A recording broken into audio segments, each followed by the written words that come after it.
Hello. I just started, it was so frightening. I started trembling, like my hands, I looked at them and it was like someone had put me on a vibrating machine where you're just shaking. Yeah. Heart starts pounding and all of a sudden I just thought, I've got to leave. I've got to get out of this restaurant. I've got to leave this table. That is so... Hello. Daddy, I love him. Mother thanks you. All right, Mr. DeMille, I'm ready for my close-up. Hello and welcome to It's a Drama podcast. I'm Liz. And I'm Brian. And today, well, you always know when you're going to get a good podcast when I start the show by saying, we weren't going to release this podcast. So this is a behind the scenes podcast. You always know you're going to get a good show then, don't you, Brian? Yeah, you do. Yeah, time to listen in. Yeah. I think I'll move my microphone a bit closer. Okay. Are you settled? I think yours might need to go a bit closer too. Does it? Yeah. Okay.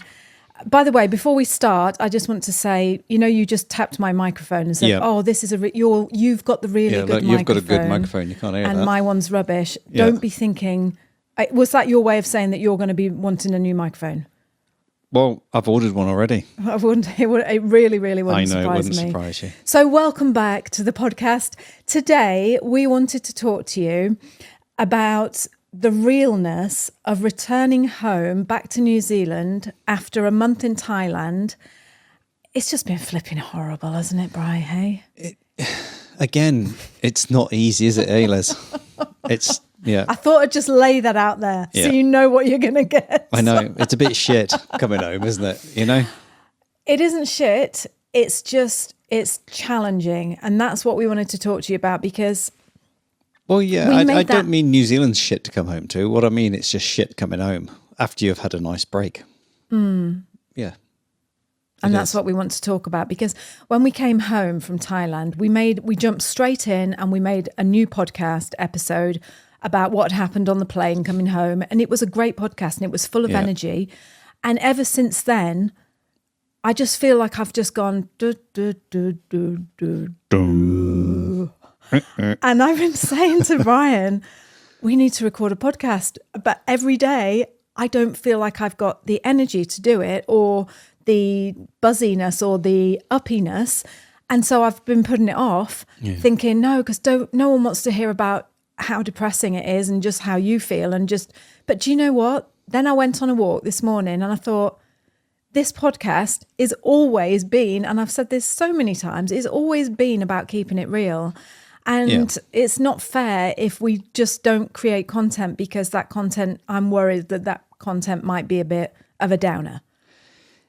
Yeah, but there's, that's what life, hits things at you or, you get hit in the face by life every day and it can be good or bad, can't it? It's not, we're not saying that what we're going to talk about is bad. It's just how we're feeling. Yeah, exactly. And that's it, isn't it, really? It's... What month is it? What month are we in? September, isn't it? We're in September in New Zealand while we're recording this. And you know what? It is pouring down. It's absolutely pouring it down out there. And it's grey and it's closed in and it's misty and it's wet. And I love it. And that was what made me think, I want to just set all the podcast stuff up. Yeah. Bri did it all in the bedroom. He's put all the stuff up in the bedroom, haven't you, Bri? Yeah. Go on. Go on. No, I'm not. Say a little quick because I know you're going to. No, Go I'm on. not. No, have it out. No. Because yes, we don't often get the lights out. No.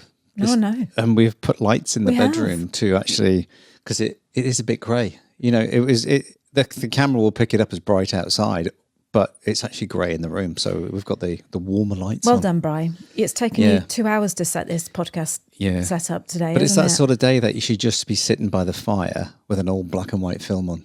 Yeah, but even That's better than that, we're sitting in our bedroom on our stools. I've made us some tea, look. Yeah, it's and too we're far just away going to from have me. a good... What? It's a bit far away. Well, just ask me when you want it and I'll reach it for you and I'll pass it to you. Yeah.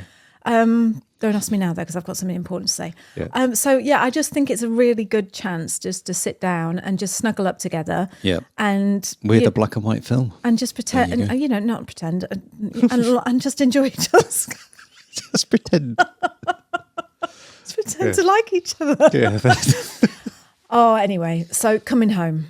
Yep. So what it was is we went to Thailand for a month. First of all, I'm sure I don't have to tell you this, but just in case you are new to the podcast, my mum passed away 5 months ago and And then all that went on with that, dealing with the grief, we were documenting it on the podcast. And then we went away to Thailand for a month to have some dental work done. Just before we left, our dog had to be put down because that's a different story. That's another podcast. So that was something else. And then we went to Thailand, and I'm not joking, it was the blissest month. I can't remember the last time I felt so relaxed and so chilled out. Mm-hmm. It was just exactly what we needed. It was just divine, wasn't it, Bri? Yeah, you do. You charge up the creative batteries again, don't you? And you feel like, I can do anything. Here we go. And that's what kind of happened when you come home. Is I think that's what you want to talk about, was coming home for the first time since your mum had gone. Yeah, well, that was it. Yeah. And I remember saying on the podcast, I remember saying to you, Bri, I'm dreading going to Thailand because what if I'm just like, really like down and crying all the time? And for the first week, I think I mentioned this before, sorry if I did, but for the first week when we got to Thailand, I did find it a bit emotional because I was just doing all this deep diving into, I contacted this woman about dealing with grief, and I read loads of books, well, not loads, but I read a couple of books about grief and how, how it affects you physically and mentally. And I just really had the time to just deep dive into all these feelings that you feel when you're grieving someone. Because you know what it's like, life gets busy, and I hate to say it, but you try and move on, you try and keep yourself, I'll keep going, like, you've got a business to run and you've got a family and, sort the dog out and clean the house and don't be thinking too much about that grief. And then we got to Thailand and you went off and did your thing in the gym, and you were doing, listening to your podcast and stuff in the morning. And I just had this blissful 2 hours every day, even longer sometimes, where I would just lay by the pool and read and listen to podcasts and write, journal. And it was just transformative. It was just bliss. Yeah. And again, talking about, like that first week that you're away, again, you go away on holiday and you send some pictures back home, don't you? But and that was normally to your mum or someone like that. And so that changes, because I know Sonny, our son, was saying, I just did something the other day and I wanted to send a picture to Mama, his grandma. And it's like, and it hits him like the same sort of way, doesn't it? Like, and it's a huge thing that has happened. And that's what we're talking about, is the fact that this grieving journey includes all those things for everybody. It's not just, I know it's not just you, but it's the whole family, so that everybody feels it, don't they? Of course they do. Yeah, of course they do. And, we will talk in a minute about coming home, because that's what I wanted to talk about. But just setting the scene, really, because I haven't really had a chance to tell you, just about that whole thing in Thailand it was just a time to be able to just stop and reflect and look and talk and cry, loads of crying, but almost not in a bad way, not in a, what am I trying to say? Just crying as in feels good crying, and it's going to stop crying. Does that make sense? It was almost like a release I crying. don't seem to remember you crying all the time, unless you... No, I didn't. But there were a couple of times, weren't there? Remember when we had our hong thong on the balcony and you were like, it's so lovely here, and then I just started crying. And I was like, but that goes back to what I was just trying to say before. That's when it hits you, isn't it? Because it's that you're getting happy and you want to tell someone and you can't. Yeah. That's the thing. It's like, and then you feel guilty for being happy as well, don't you? Anyway, we're in Thailand, and actually 2 massive things happened to us in Thailand that we're going to save for another podcast to tell you about, because they're 2 big things that have happened in our life that we want to share with you, but not in this podcast. So we were in Thailand, and it was a month of just pure bliss. And I just was getting stronger every day. I wasn't, you could see it. Yeah, it was true. And so were you. I could see it in you. You were just...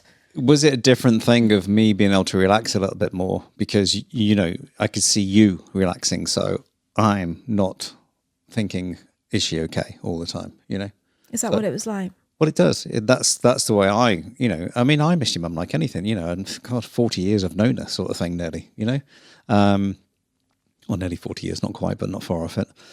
And so, yeah, but that's what it's like is you start to relax because I see you relax. And it's not like, oh, I've got to be 110% there for you. As you are anyway, but you know what I mean? It's just you're trying that little bit harder, Mm.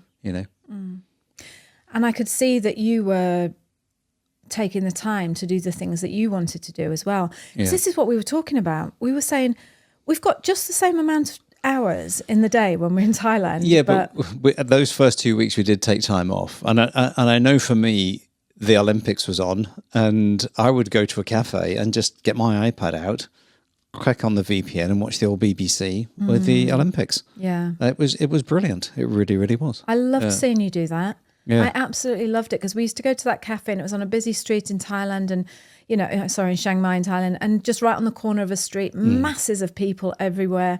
But we're in this little doorway of this cafe with the fans going and clatter behind us, the lady making the coffee. What's the coffee shop called? What's it called? It was called Nunu's. Nunu's. Yeah. So if you're in Chiang Mai, big shout out to Nunu's Cafe.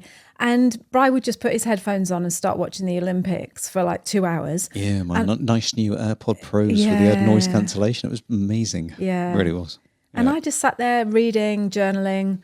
And it was I know I keep saying it, but it was just heaven. It was just, and I know, that is a real treat to be able to do that. It was on holiday though, isn't it? So yeah, you should be able to give yourselves time. That's what you go away for, isn't it?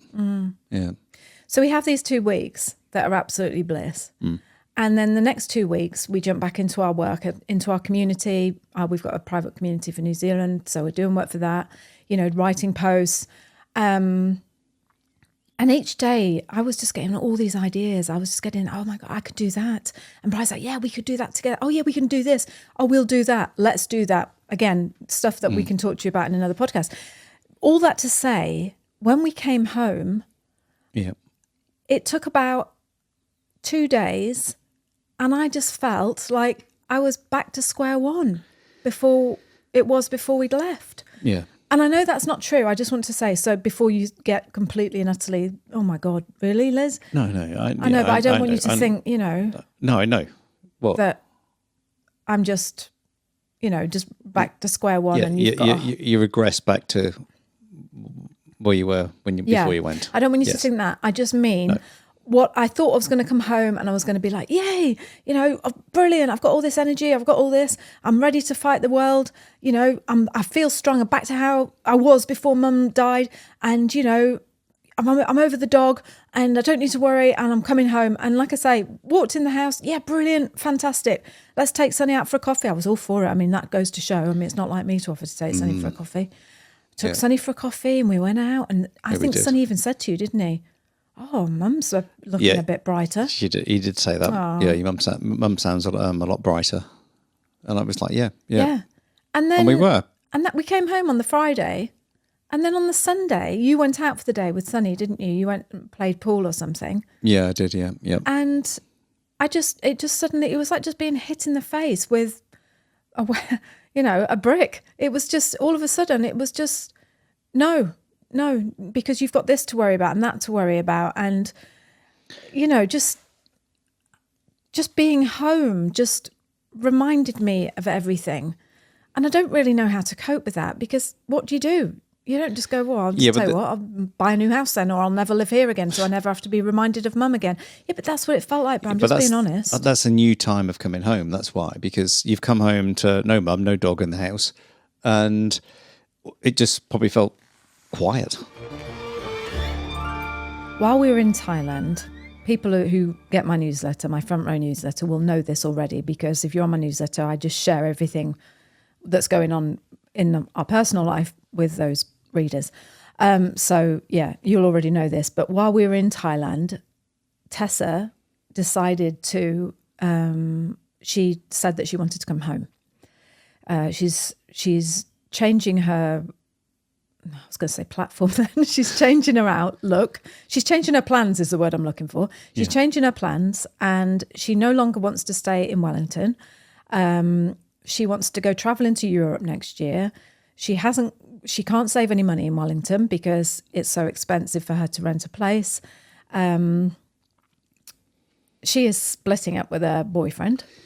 It's everything, isn't it? Really, it's a whole complete and utter change. Yeah, it is a big change, and she has been both her and her partner have been so mature about this whole thing. There's nothing like, oh, I can't stand him, and it's all very mature, and they've just come to the end of and trying to keep as best friends as they can because they're still living in the 1-bedroom flat together at the moment. They are for another 3 or 4 weeks. But she's coming home in October, so and not only that, she's full of, she wants to start her own business online. She wants to create an online business, and of course that's what we do for a living. So that's exciting, but it's also quite daunting to know that we're gonna be the ones that guide her through that. And yeah, well, that's what you're talking about when you come home, things start to get on top of you, and it's not even happened yet. But I know, because the type of person you are, you worry about stuff,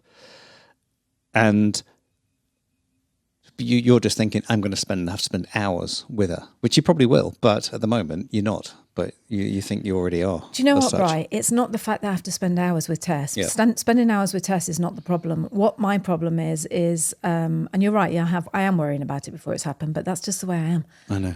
And what I'm worried about is that I'm going to give her, A, the wrong advice, B, she's not going to take my advice, which she probably won't because she's very strong-headed and, and just getting it wrong, like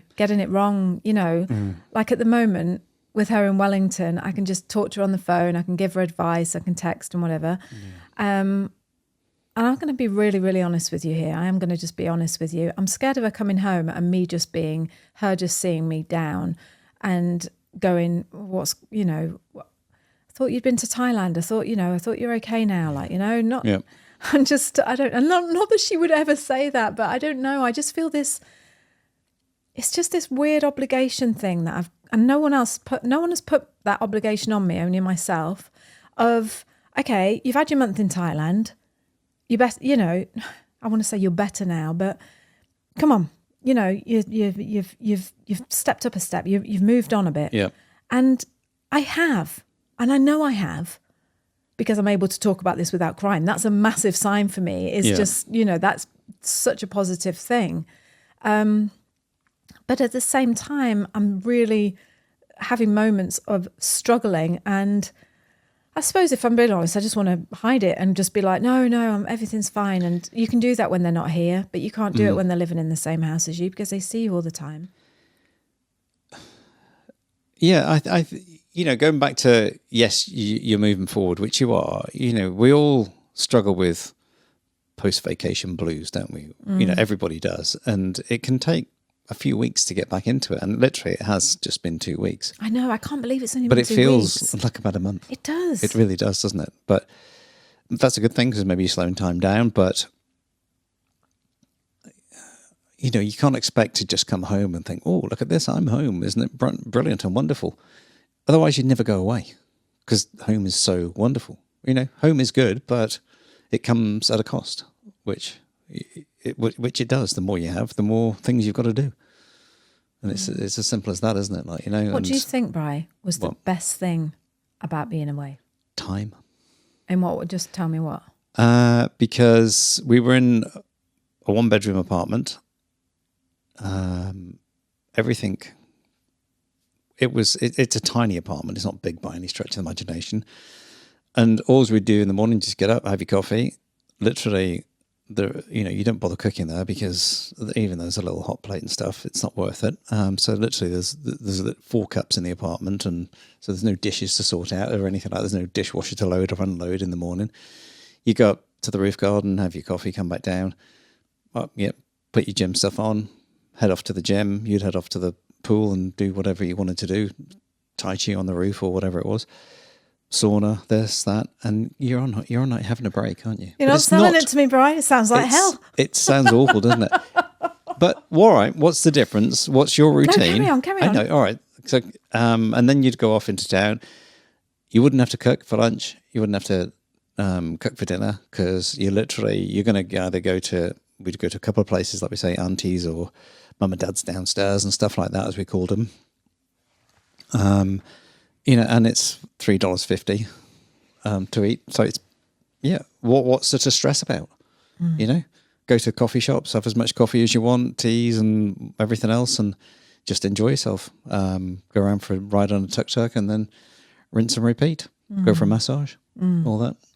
Did you feel... Oh, sorry, have you got something else to say? No, so I'm just saying time-wise, you felt like you had all the time in the world because you did, because there was nothing else to do. And it's not like, the wheel alignment needs doing on the car. I've got to phone them up. I've got to get that. And then I've got to go take the car and leave it for 2 hours. And then it's all those things. There's those little micro stresses that just stress you out. Like, that's come through. Or I've got to sort that out. I've got to phone that person. Got to do that.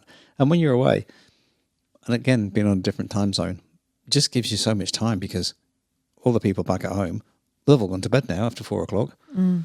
That type of thing, isn't it? Namely the kids, really, isn't it? But I'm just saying anyone, even in business, by that time, then no one's going to call you, Not that many people do because we have an online business that is not really geolocated in New Zealand as such, Can you imagine living like that full? Because I just think, okay, well, if it's so perfect then and everything is so stress-free and it's so cheap, why don't you go and live there for, I think you can live there for up to 3 months, can't you? Or 6 months or something with a visa. Yeah, but that's more about the money, isn't it, than anything else. I was saying it's crazy. Even if you rented the place over there and still paid your mortgage and your bills with no one living in the house, it would still be cheaper to live in Thailand than what it would to be living in New Zealand. And that's crazy, isn't it? You're living in your house and it's more expensive than if you were in Thailand. Could you live there full time? No. Why?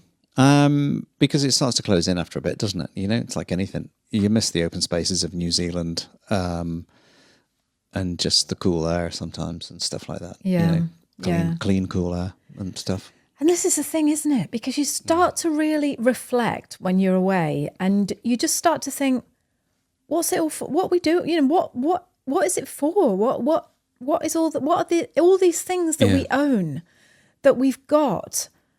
All this, like I'm looking at now, all this bedding and these ornaments and that light and those plants and, I don't know. I just feel like, and I don't know if this is like a grief thing.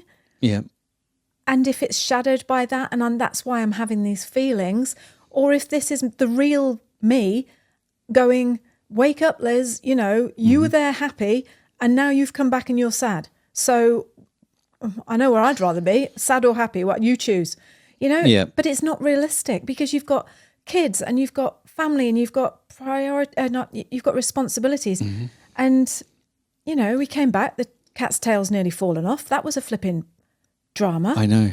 Yeah, and that's what I say. It's all those little things. It's your Saturday, what was it, Friday afternoon, wasn't it? It's like, what's wrong with the cat's tail? I know. And it's just like a possum or a rabbit or something, or another cat has nearly bitten its tail off. Yeah. And it was all getting pussy and stuff, yeah, wasn't it? It was. Just like, he wasn't in any pain, but he was. Was he? Oh, of course he was, yeah. But he wasn't crying. No, but the cats don't tend to do that. They just go quiet, don't they? Okay. Oh, Remember, I just he thought would just be sitting there and it's like, what's that on his tail? Why is there a big clump of fur missing on his tail? Yeah. So we took him to the vet. But even that, the morning I couldn't go to the vets with you. It was like, please, I just can't go because Well, it's a double thing on that. It's back to the vets, but it's literally 10 doors down from where your mum wasn't it? Yeah, it is, so yeah. That's another reason why. So that was, we're coming home to that. So we come home from Thailand and, we come home to the house, which is beautiful, and we live in a beautiful part of New Zealand. This is the the frustrating thing, the confusing thing. But you come back to the house. So let's just say about that. When you came back to the house and you're in that different frame of mind of like, oh, great, I feel good. I've got my energy. I know the dog's not here. I know there's not here. But then you walk into the bedroom and I'm bringing the cases back in from the car, and you had set up. At the back of us, there's a little wall with a dwarf wall with the bed, and then there's a table on the other side. And you'd had loads of pictures set up of your mum and things on there. And I just saw your face. You came in and went, "Oh, that's all going." And you literally scooped all the pictures up as if like that. I don't remember that person that I was then. That's a little bit different from how I was feeling. That might have looked like that. But that's what it seemed like. Yeah. Yeah. Well, that's obviously what it seemed like. What that was is I walked into the bedroom, Yep. saw all those, it wasn't that, oh, who was that person? I saw the pictures of Mum, and it was like someone just getting a knife and stabbing me in the stomach. Now, someone on YouTube, when Mum first passed, and we had so many beautiful, so much, we always have got gorgeous support from all of you listening to this. Someone reached out and said, what I found really helpful, and I'm sorry, I can't even remember who this was, so I can't even attribute to you. I can't even, say who it was. Yes, but it was, they said, what I found really helpful was not to have all like photos and things out, but what I would do is I would give myself 10 minutes a day where I would take a photo out and I'd look at the photo and I'd remember it and I'd remember her, and then I'd just put the photo away. Right. And as I walked into the bedroom, and it felt like someone was kicking me in the stomach, because it's like, oh my God. I'd had a month in Thailand with nothing, no ornaments, no photos, no smells, nothing. Nothing reminded me of Mum in Thailand, not one thing. She'd never been to Thailand with me. We've never, nothing. And so you come home and it's like, boom. So that's why I took the photo, and I thought, you know what, I'm just going to put this away and I'm just not going to look at it. And not because I don't want to remember Mum, but because I didn't like how it made me feel. And I just didn't want to feel like that again.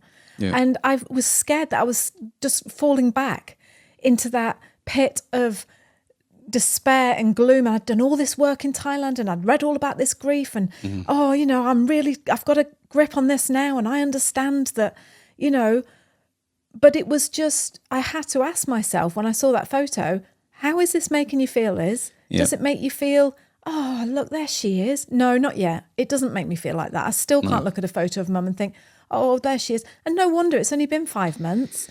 Yeah, so that's why it doesn't matter how long it is sometimes. Some people just can't do it. And some people can look at a photo and go, oh, I didn't put them all away. I kept that one. I'm not saying that one, but it's just the way it was the way you looked at that table, and then the way you just literally picked them up and put them somewhere. I know. I don't know where they went. Yeah, they just went in the cupboard in my wardrobe. Oh, right. Okay. But yeah, it is. It was because, I just felt I was feeling so light, and then I walked into this bedroom and I felt so heavy again. Yeah. And yeah, it's interesting, isn't it? Yeah, because what brings you comfort at a part of your life, and that really did bring me comfort. That table, I set up a table in our bedroom, and all the things that reminded me of Mum are on it. Like, it was like all these things, the cards that she'd sent me and photos. And it was like, it was a comfort. But not anymore. It isn't. It's no, Liz, let's not go there. That person on YouTube, it's just like, let's just, and I did the other day, I opened the wardrobe and I took out the photo and I kissed it and I held it and I was like, hiya, Mum. And, and I just put it back. Yeah. And then you felt okay with that. Yeah. Like I say, it's changing times. It's like the shifting sands on the beach. They move around, and you just don't know where they're going to be, do you? Until you see something. It's like, yeah. Big breath, Bri. Big breath. That you always got to remember to breathe. Yeah. How have you felt since you've come home? Again, it's very similar to when we did that trip to Europe, where you come back and, as much as I love the physicality of spending 3 hours mowing the lawns, again, it's just like, oh, there we go. There's one of those little time sucker outers that you're never going to get back. But as long as you're aware and awake, that's what you're wearing, not being like woo-woo, but it's just you appreciate that you get to do that, because not everyone can mow the lawns. And, you talk about working out and things. Get out there and mow the lawn.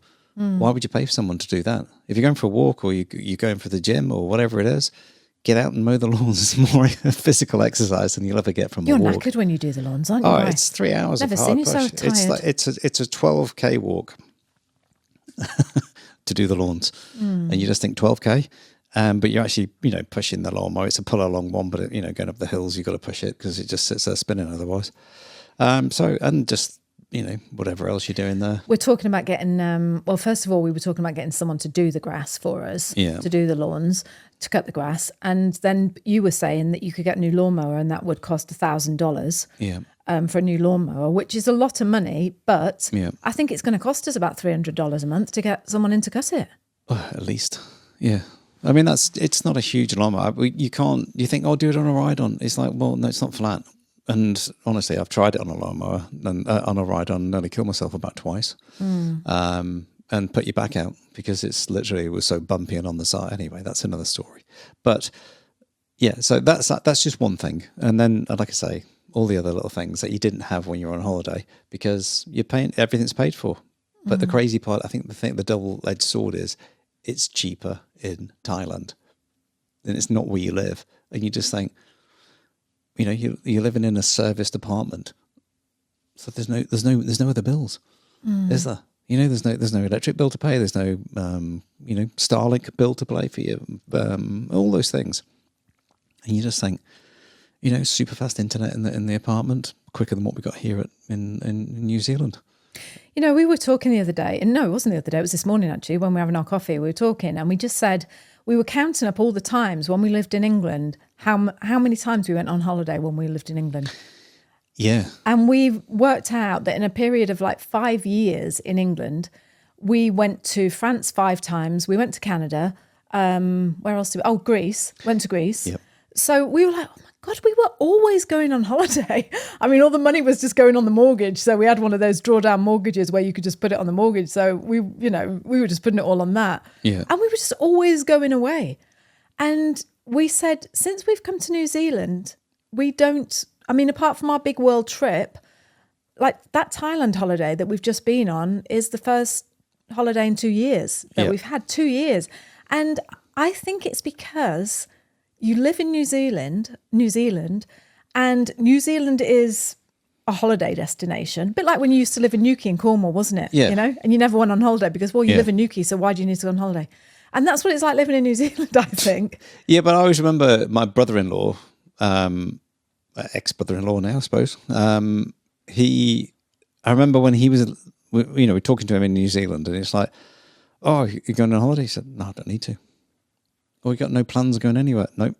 Oh, he was just being a cocky ass. He was, but the fact is, he was just like, this place here has so many places to go and see. Why would I want to go and see somewhere else when I haven't even seen all of this yet? Yeah, and I get that, but I didn't like the way you said it to you, Bri. I know. It was almost like, But what I'm saying is that's similar to what you're saying. It's like it is, you're in a big holiday destination, so why do you need to go? Why do you need to go back to Europe and Talking about my sister, that's another thing that's happening as well in a couple of weeks. My lovely little sister, who's not so little, but she's nearly 50, but there you go, is getting married for the second time. I thought she had a 50th. No, God, don't say that. Oh, sorry, Mel. She's only 40. How old is she? 47? I don't know. What was the birthday that she just had then? 47 or something. And she's 5 years younger than me and I'm 53. So what does that make her? 48. Yeah, she just turned 48. Right. I was Jamie. It was your brother who had the 50th. Yeah. Yep. And she's getting married for the second time to a gorgeous guy called Daryl. And they're going over to Fiji to get married. And we are going to Fiji to my sister's there you go. wedding. See, you've not been anywhere. You've been to Thailand. You're going to Fiji. And that's happening in a couple of weeks. Now, listen, it's just fantastic. It's just brilliant news. I couldn't be happier for her. He's a lovely guy. Yeah. Who wouldn't want to go to Fiji and get married? Yeah. Never been. But again, no, neither have I. We've never been, have we? We'll tell you all about it when we come back.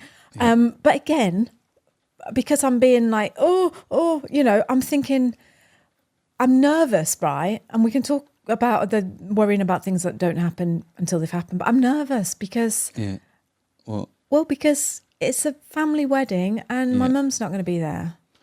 And but these are all the little micro stresses that are coming out, isn't it? Because you shouldn't be nervous because it's your sister and I'm going to be there. But what it is, it's the first big family get together, or not so much family event, not so much get together, but celebration, a celebration of something, and your mum is not going to be there, so that it's going to be different for you, which it could make you nervous. Do you know why I'm nervous? Go on. Do you know I'm nervous? Because I told you this earlier and you're like, no, nervous is not the right word. It is the right word, actually. Yeah. Because I tell you why I'm nervous. I'm nervous because I'm a flipping control freak and I want it all to go exactly right for her. And I'm nervous that what if it doesn't? That's what I'm nervous about. Because my mum, if my mum was here, she would make it all right. She would be on the phone now going, right, tell me what's your schedule then? What about your dress? How are you packing it? How are you getting it to Fiji? What makeup have you got? What are the girls wearing? You know, how many guests have you got?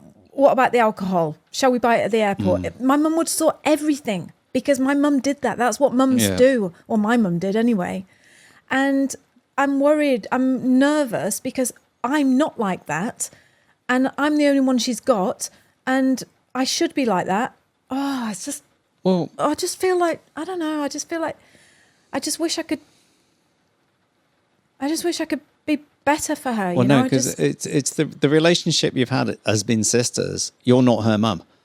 Yeah, you're right. You might be a bigger sister, but if I was getting married, I don't think my brother would be turning around and going, "Well, have you got all the sort of stuff?" It'd be just like, "When do I come?" You know. Thing is, your brother would be like that because he's so organised. I know, good. no, but Well, he is, though, isn't he? Oh. Brilliant.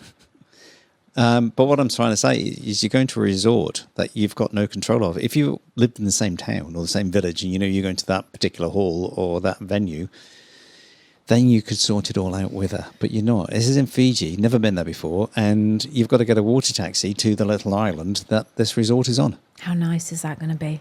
It's going to be lovely. That's what I mean. It's just... So, and you can't take flowers with you can't take anything with you. So it's just like you're going to have to sort it out on the day. And it's 2 or 3 days before... with her before she gets married anyway. So you can worry about that when you get there. Yeah, but not now. But I know what you mean. I don't think you do. I do. But I think it's... Why would you, just because your mum's not here, why would the relationship with you and her change that you think you have to do that? I know, but I just don't think you understand that it just does. Yeah, because I'm the older sister. I know. I'm the only one in New Zealand. You know, it was just me, mum and her in New Zealand. Now mum's not here. It's me. So I don't know. I just wish I could just... But that comes back to the old fear and guilt, doesn't it? It's guilty because you don't think you're doing enough. But just because we're going, I think is enough. And then we can sort that out when we get there. Just there's no need to feel guilty over it. Costs us a fortune, hasn't it, Brian? I'll just say that when I get to the altar, because she's asked me to give her away. Oh, please don't make me do a speech. But anyway, I might just say to the guests, well, I haven't done anything good. I didn't arrange her flowers. Spent enough on the bloody flight. Couldn't get a special. Oh no, I'm looking. Do you know what? I can't wait. I cannot wait to just be with her on a special day. And I'm honestly, you're going to just have to remind me. Just say, Liz. Just just don't worry, Liz. Just don't worry. I will do. Will you say that? It's starting to rain out there again, isn't it? Yeah, can you hear the rain? Maybe you can hear the rain coming through. Anyway, before we go, I just wanted to also share this because this isn't something that's really loud, isn't it? I can hear it on the tin roof. Do you think you'll be able to hear that on the podcast? Depends how much voice isolation I could use without sounding like robots. It is hammering it down and I love it. I absolutely love it.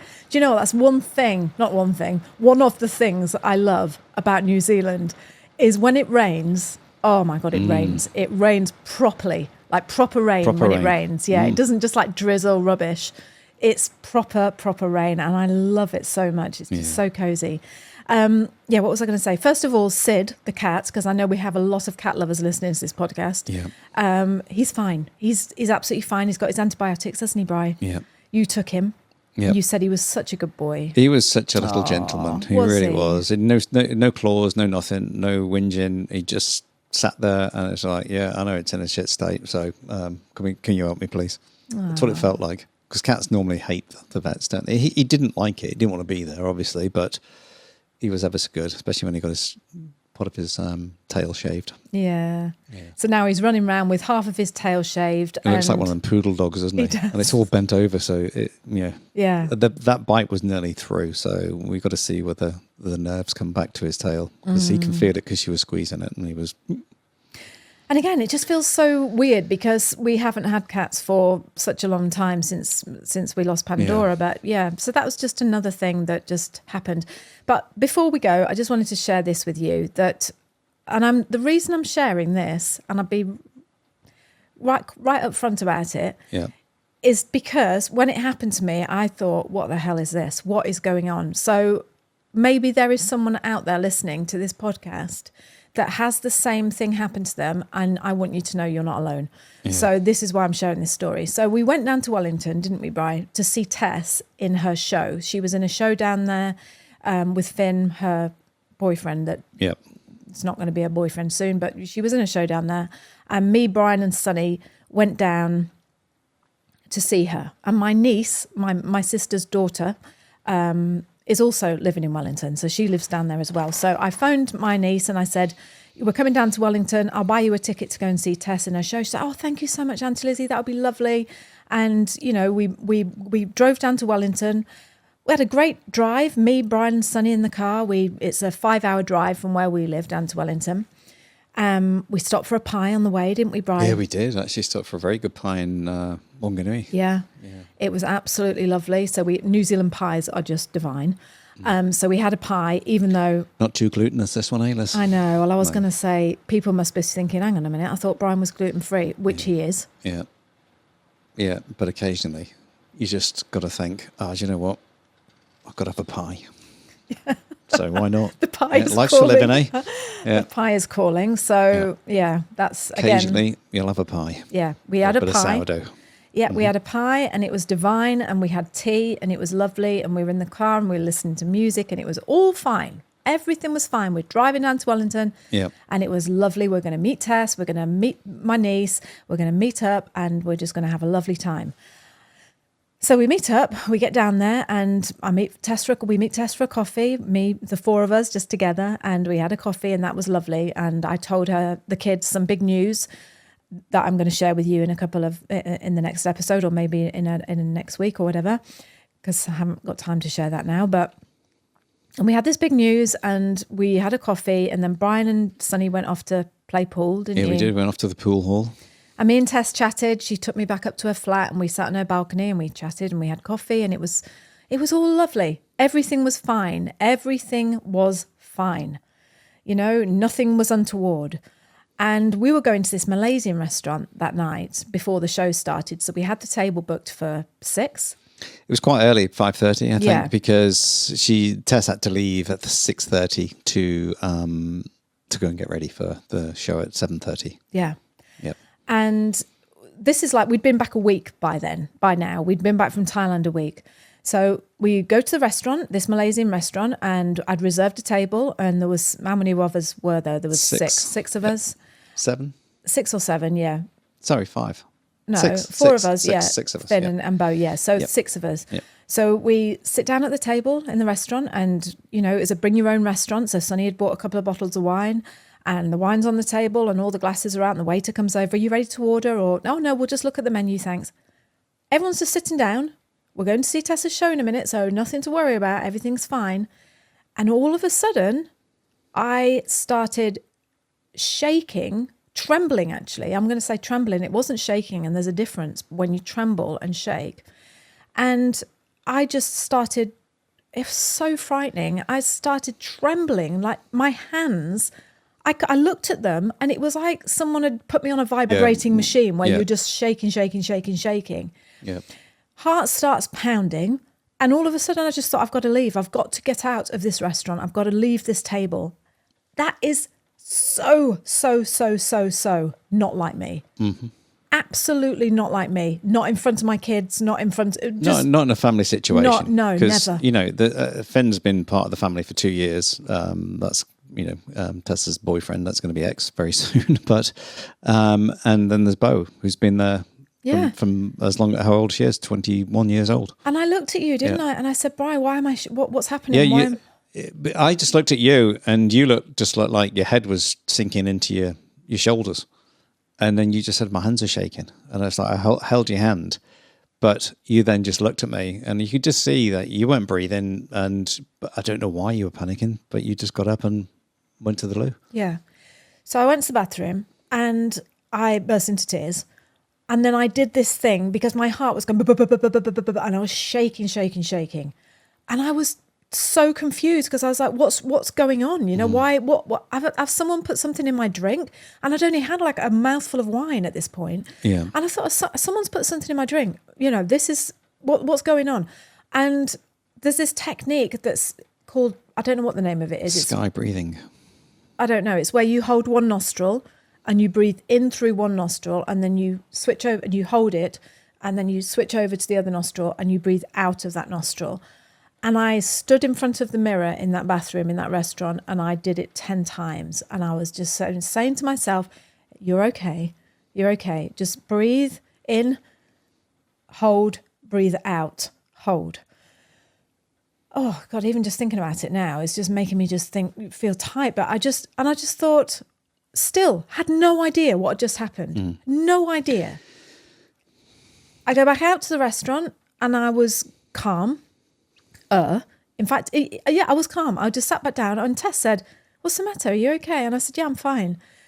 And you held my hand and you were like, are you okay? And I said, yeah, I am. I'm fine now. Like, you know, I'd just been in the bathroom. So anyway, finish the night. We go and see the show. We get in the car to drive home because we did it there and back in a day because Sonny had to be home for work the next day. And as I sat in the car on the way home, I Googled I just described what had happened on Google. Yeah. And I just said, you know, trembling hands, heart racing. And it was a panic attack. Mm-hmm. And I always thought panic attacks were where you couldn't breathe, where you just go like that. I didn't know about this trembling thing. And that's why I'm sharing it, because it frightened me to half to death. It really did. I thought, what is going on here? Like, you know, and I just really wanted to share it because I didn't know that. I'm 53 and I didn't know that that's what happens or can happen when you have a panic attack. Mm-hmm. I didn't know. And also I thought that panic attacks only happened when you were in a panicky situation. You know, I don't know a lot about this kind of thing because I've been blessed to have a very lovely, calm sort of life, you know, and lots of support around me. And so I naively thought that panic attacks occur when you're in danger, when you feel threatened, or something like that. You know, like if you were at a funeral, you might have a panic attack or something like that. Not when you're sitting in a family meal with your family all around you in a nice situation with no threats whatsoever. So I know, but if I, as an observer of what happened, and I know you've probably thought, so here's the thing, is me and Sonny said cheery bye, and left you and Tess together. All this news at Tess has got built up over the last month. She's now going to, not so much dump on you, but not for, she's going to share it with you because she wanted to, but she didn't when you were away. So you go back to her flat, you're having a coffee or tea or whatever it is you're having. And again, your breathing is probably getting less and less and less. You know, what happens when you don't breathe is your trapezium, your neck muscles and everything right up through to your head start to contract, starts to let less blood flow through to the head. Then you stand up, you're walking down, you know the restaurant we're going to, Tess doesn't particularly like because it's for 6 people, we're paying, and we want to go to the Malaysian one because it's a reasonable price and it's good food as well. We get into the restaurant. Again, you're probably still uptight because what is Tess going to kick off or what's going to happen or that sort of thing. Not only that, everyone sits down. And Bo, your niece turns up. You then rearrange the table so everyone's sitting where you think they're going to be more comfortable. And me and you are now opposite each other, and the kids are to your left-hand side. And then within 5 minutes of that, the panic attack kicks in, and you're saying it was quite a relaxed thing. For you, it wasn't. So I look at it as an observer. That is exactly what's happened. And you haven't been breathing. Your breathing's gone very shallow and everything else, and you've sat there, and then it hits you. You know, you start to feel dizzy, you're shaking, cortisol is running through your veins, and that's what's happening. So that's, to me, that's what I would see what has happened. And you've seen it as like, I should have been in a happy little situation, but it just probably wasn't though. Does that make sense to you? Yeah, it does. Yeah. It really does. Have you ever had a panic attack? When something's probably, yes, I've had panic attacks when, we literally, I couldn't stop shaking, but that's probably to do with adrenaline as well, because that's when I was in a school, 6 o'clock at night, school's emptying out. There's only a few cleaners left in there. I'm just about to open up the pipe work. I've frozen two ends of pipes on a loop circuit on a hot water system, with big bottles of carbon dioxide, freezing them all. Go to cut the pipe, started working on the pipe. It's just me only. This is a big school, like 2,500, 3,000 students. It's New Zealand or England? No, this is in England. And I just see the two ice plugs come out either end of the pipes. And I've got all this copper pipe high up on a bench, up on the ceiling height, running across the whole classroom, parquet flooring classroom. And I've got now water, which is now starting to get to 60, 70 degrees in temperature, pouring out. So I've got my fingers trying to put them over the end, burning my hands, cutting my fingers where I've cut the pipes. And I just didn't know what to do. So there's the panic. I started shaking because I'm thinking, I've got no one to call, got no one to do. And all I did was I grabbed hold of both pipes and jumped off the workbench, like a classroom workbench that I was on. Two good pipe clips either side of me, and literally the pipes just went to a dribble because I kinked the pipes. Mm. But I was shaking that much. But was that adrenaline, or was that just a panic attack? I really don't know, because it was really just like, oh shit. And then I got the ice machine back, the carbon dioxide, and hammered the pipes over to get it down. And then anyway, that's how I got over it and refroze the pipes. But literally would not. I left the carbon dioxide running while I repaired fixed it all. But hey, that was just that was a panic attack. That was happening. That was in real. Yeah. That wasn't with thought. That was just so. That's the sort of panic attack that I've only ever really remember having. Yeah. Mm. But that's just probably fear more than anything, because it's like, oh shit, what's going on?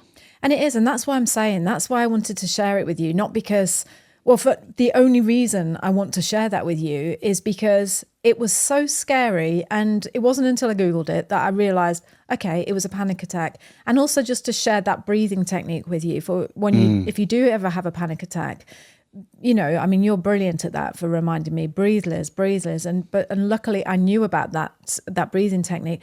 So yeah, it was just, if you do, then just take yourself off and just do that breathing technique. Yeah. It really, really, it stopped it. It just went. Breathing is amazing. Yeah. It's so important, but we don't realize, man, that's what happens is little breaths, and it's like, come on. Yeah. You shouldn't be doing that. That's when...